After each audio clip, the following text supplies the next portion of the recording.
तो नमस्कार दोस्तों, ब्लडी वाइब्स के एक और हैरान कर देने वाले बहुत ही ज़्यादा खौफनाक से अनोखे एपिसोड में हम लोग आज आप लोगों के सामने लेकर आ गए हैं। 3 बहनों के साथ घटी हुई एक ऐसी अजीब व गरीब खौफनाक घटना की कहानी जिसे सुनकर आप लोग के रोंगटे खड़े हो जाएंगे दोस्तों। दरअसल ये घटना आज से 5 साल पहले एग्जैक्टली उन 3 बहनों के साथ घटी और इतनी खतरनाक घटना है ना, तो क्या यार, आइए शुरू से शुरुआत करते हैं। दरअसल ये 3 बहन अपने माता पिता के साथ अपने उत्तर प्रदेश के एक छोटे से गांव में बड़े अच्छे से रह रही थी। किसी तरह का कोई टेंशन नहीं था लाइफ में, सब कुछ बहुत अच्छे से चल रहा था। फिर 2018 की बात है। सबसे बड़ी वाली बहन जिसका नाम था जिया, वो क्लास 10th में रही होगी। उससे छोटी वाली का नाम था दिया, वो क्लास 8th में रही होगी। और उससे छोटी वाली का नाम था सिया, वो क्लास 5th में रही होगी। पता नहीं ये लोग अपनी स्कूल गई हुई थी और घर पे क्या मालूम क्या टेंशन आया ऐसा कि इन दोनों के माता पिता ने खुद को खुशी कर ली।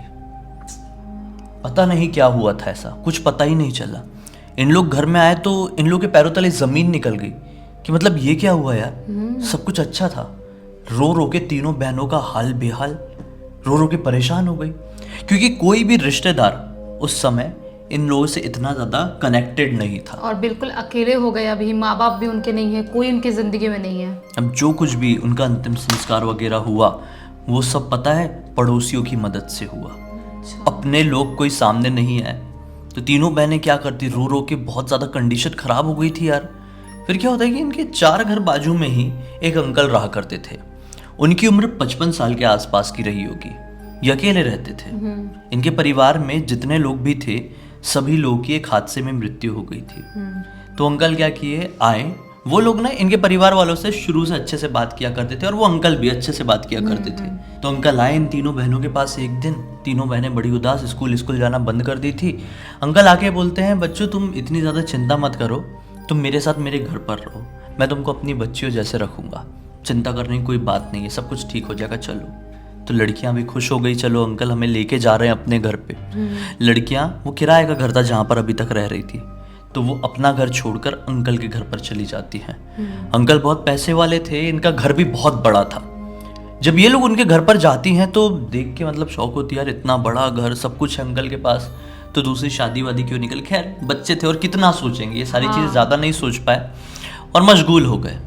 अब जैसे तैसे करके इन लोगों ने अपने घर को एडजस्ट किए ही हैं, उसको अपना घर माने ही हैं कि 6वें दिन की बात है ये। उस घर में रहते हुए उन्हें 6 दिन ही हुए थे कि ये लोग ना खेलते खेलते उस घर के पीछे वाले आंगन में गए। हालांकि उस आंगन को अभी तक देखे तो थे, लेकिन उस आंगन में जाते नहीं थे ये।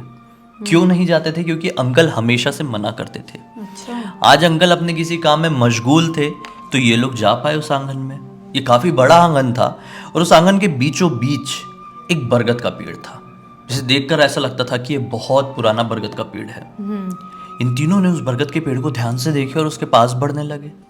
उस बरगद के पेड़ की ऊपरी तरफ एक डॉल लगी हुई थी जिसको खीले से उसमें गाड़ा गया था। मतलब समझ लो ये बरगद का पेड़ है, हाँ, तो यहाँ पे खीले से एक डॉल को फंसा दिया गया था। मतलब पेड़ के टहनियों पे ऊपर ही? हाँ, टहनियों पे नहीं, उसी में, पेड़ के उसमें। हाँ। समझे अब जो भी बोलते हो। तो ये तीनों देखकर काफ़ी ज़्यादा हैरान हुए इस डॉल के हुलिये को, क्योंकि वो जो डॉल दिख रही थी ना, वो बहुत ही ज़्यादा क्रीपी और बहुत ही ज़्यादा मैली सी, पुरानी सी दिख रही थी। अच्छा। ऐसा क्यों रखे हैं उसको, इन लोगों को समझ में नहीं आया। उस डॉल में लाल रंग का धागा भी बना हुआ है। इन लोगों को समझ में नहीं आया।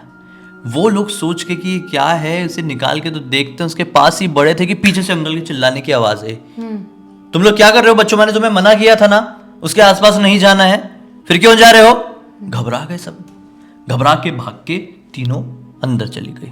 अंकल ने बोले, देखो आज मैंने तुम्हें देख लिया हूँ, आज तो चले गए, आज के बाद कभी मत जाना वहां पर। अब लड़कियां क्या करती, हाँ ही बोल सकती थी। अब एक दिन की बात है, फिर से ये तीनों स्कूल गई हुई थी, अपने आप को जैसे तैसे करके एडजस्ट कर ली थी। कुछ महीने बीत चुके थे। फिर अचानक से स्कूल में ही कोई भागते भागते इनको एक खबर देने आया, और वो खबर ये थी कि जिन अंकल के साथ ये उनके घर पर रह रही थी उनकी भी मृत्यु हो गई है। उनको हार्ट अटैक आ गया। तीनों लड़कियां बड़ा घबराई और भागते भागते घर पर पहुंची। अब तक बड़ी वाली 11 में पहुंच गई थी, उससे छोटी वाली 9th में पहुंच गई थी और उससे छोटी वाली क्लास 6th में पहुंच गई थी। तो जब इन लोगों ने देखी कि एक तो हमारे घर पे कोई नहीं बचा और कोई आया भी नहीं रिश्तेदार वगैरह, और जिनके साथ हम रह रहे थे, जिन्होंने हमें सहारा दिए थे, उनकी भी मृत्यु हो गई है। तो बड़ी वाली बहन जो अब काफ़ी मैच्योर्ड हो चुकी थी ऐसी सिचुएशन के कारण, तो काफ़ी ज़्यादा टेंशन में चली गई कि हम लोग सरवाइव कैसे करेंगे इस दुनिया में, खाना पीना रहना सब कुछ कैसे करेंगे। ऑब्वियसली वो बड़ी थी तो ये सारी चीज़ें सोचना ऑब्वियस था उसके लिए। फिर क्या हुआ कि 2-3 दिन तो कटे और उसने सोची कि अब जीवन में आगे बढ़ना है, अपनी छोटी बहनों का ख्याल रखना है, तो मैं कुछ जॉब करती हूँ। तो उसने जॉब की तलाश कर दी और बहुत ही जल्दी उसे एक पार्लर में एंट्री मिल गई। वो पार्लर में थोड़ा सा काम सीखी और वहाँ पर पैसे कमाना शुरू कर दी। सब कुछ अच्छा बीतने लगा और साल भर बीत गए। 2019 की शुरुआत का टाइम आया, सब कुछ अच्छे से चल रहा था। अब ये पैसे भी कमाने लगी थी और अब ये लोग धीरे धीरे करके पढ़ाई में अपने वापस से ध्यान देने लगे थे कि अचानक से एक दिन ये अपने पार्लर गई हुई थी, संडे का दिन था, और दोनों बहनें मतलब छोटी वाली दिया और सिया घर पर थी, खेल रही थी। ये लोग किस घर में रहते थे? वही अंकल के घर में। अभी इनका ही घर हो चुका था काइंड ऑफ, क्योंकि अंकल के घर में सभी लोगों की डेथ हो गई थी। तो दोनों छोटी वाली बहनें अपने घर पर खेल रही हैं, बड़ी वाली बहन अपने काम के लिए पार्लर गई हुई है। दोपहर का वक्त था, 3 बजे के आसपास का समय हो रहा था। खेलते खेलते पीछे वाले आंगन में गई और अचानक से सिया उस डॉल को देख के बोलती, सबसे छोटी वाली, कि दीदी दीदी मुझे वो डॉल चाहिए। इतने दिन हो गए इस डॉल के साथ मैं खेली नहीं हूँ, मेरा बहुत मन कर रहा है।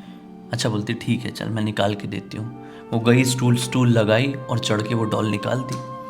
अब वो डॉल निकाली, उसके साथ ये दोनों ने मिलके खेली भी थोड़ा सा। अब जैसे तैसे करके शाम का वक्त आया, बड़ी वाली बहन घर पर आ गई और बड़ी वाली बहन को ये बताए नहीं कि हम लोगों ने उस डॉल को वहां से निकाल कर लेकर आए और घर में ही रखे, उसके साथ दिन भर खेले थे। नहीं बताए। इन लोगों ने अपने बेडरूम के ड्रॉर में एक रख दी थी उसको।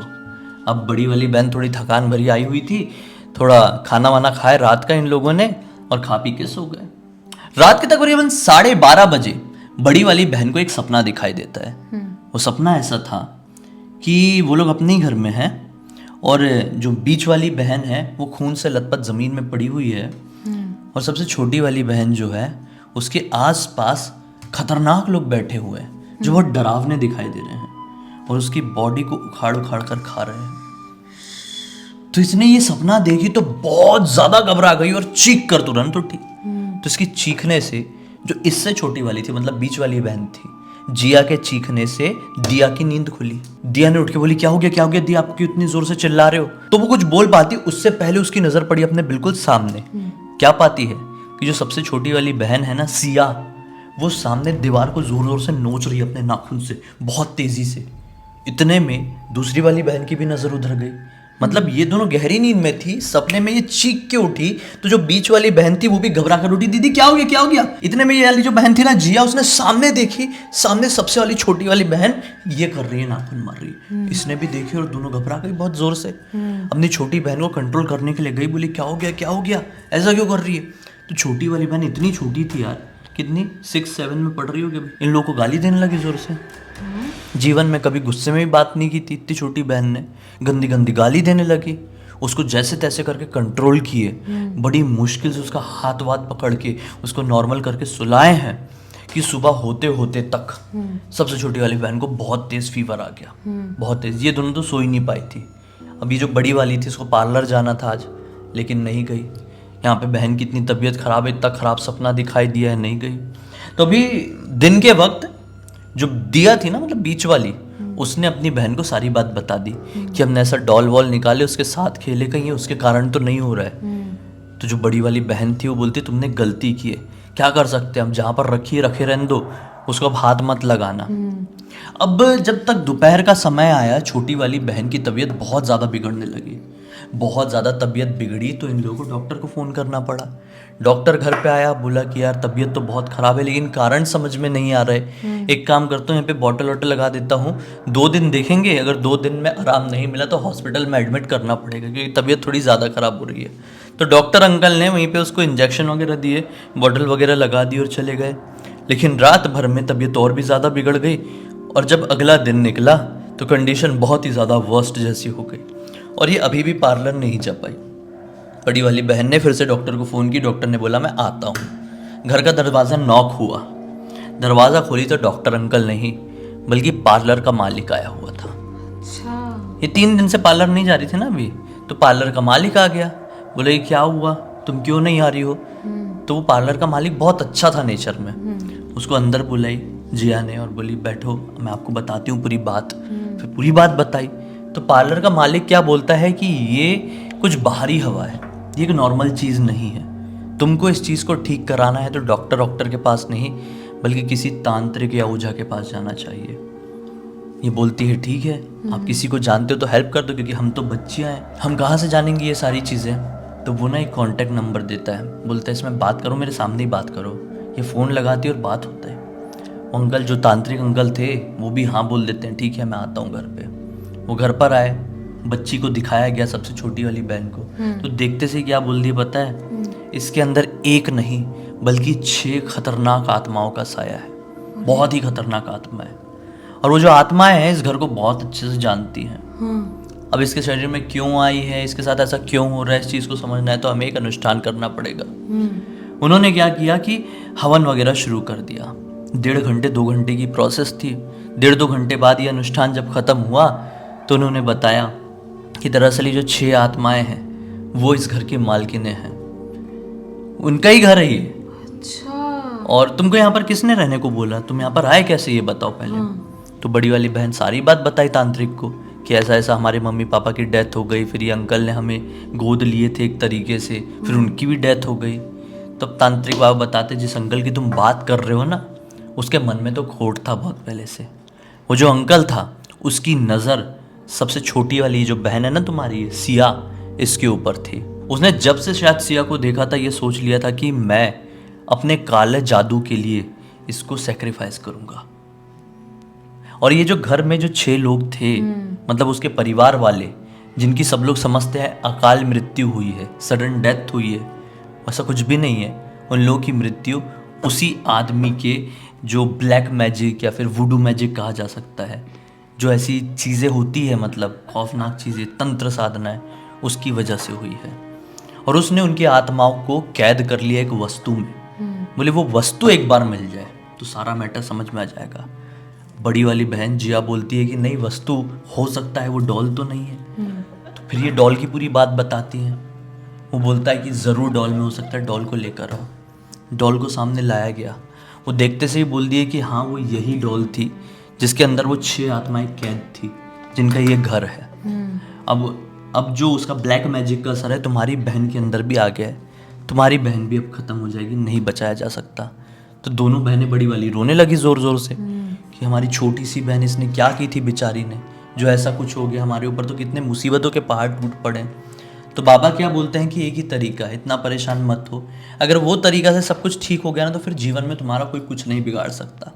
कष्ट भंजन हनुमान मंदिर जाओ अपनी छोटी बहन को लेकर, अगर सब कुछ ठीक हो गया तो फिर सब कुछ अच्छा हो जाएगा। एक बार घर का शुद्धिकरण भी कर देते हैं, कल आते हैं और कल शुद्धिकरण कर देंगे। आज चले गए अंकल और अगले दिन आए, घर का शुद्धिकरण किए, और जो सबसे छोटी वाली बहन थी उसको लेकर कष्ट भंजन हनुमान मंदिर ले जाया गया। कष्ट भंजन हनुमान मंदिर गए हैं और वहाँ से जब लौटे हैं तो जीवन में जो भी चीज़ें उथल पुथल हुई थी वो वापस से सुलझने लगी और चीज़ें ठीक होने लगी। आज इस घटना को अप्रॉक्स 4 साल हो चुके हैं, लेकिन वो चीज़ अब रिपीट नहीं हुई है।